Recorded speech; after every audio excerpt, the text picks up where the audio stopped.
Daghang mga lumulupyo sa Barangay San Roque, Dakbayan, Talisay, naglinya aron makakuha og ayuda sa Social Amelioration Program subsidy. Si Lian Singkulan sa report. Nawala ang kamingaw sa Barangay San Roque kaganihang buntag atol sa distribution sa Social Amelioration Program ngadto sa mga beneficiaries. Daghang tawo ang naglinya sa Barangay Hall aron makapangayo og barangay certification.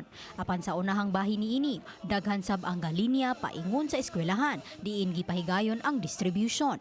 Nasugda na kagahapon ang pag-apod-apod niini ngadto sa kapin 600 ka mga beneficiaries. Sa pagpadayon sa distribution, ingon niini ang sitwasyon karon sa maong barangay. Di nag-abot ang linya gikan sa wa ug tuong bahin gawas sa tunghaan.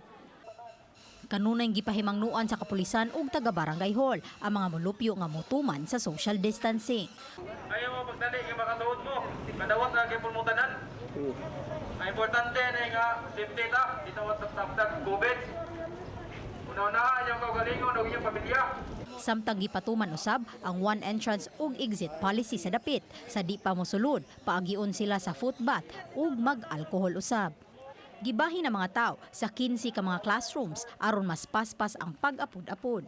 Ang 66 anyos nga si Antonio Coscolia naghinam-hinam ng madawat ang cash assistance. Dugay ma'am kay 3 months ko so sila mag 3 months kay pag drive na ko ano man ko kay ano ko income. Kaya akong anak ko ngari. Akong asawa namatay na tong the other month. Karong adlaw gikatakdang mahuman ang distribution sa cash assistance alang sa kapin usa ka libo ka mga beneficiaries sa maong barangay.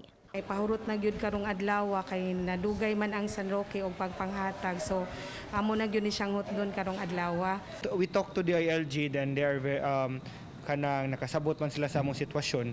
Then kung unsay mga remarks na ilahang i-report sa taas, naslay remarks especially regarding the late results na ni gawas. Uban ni Renate Quiñones, Lian Singkulan, Balitang Bista.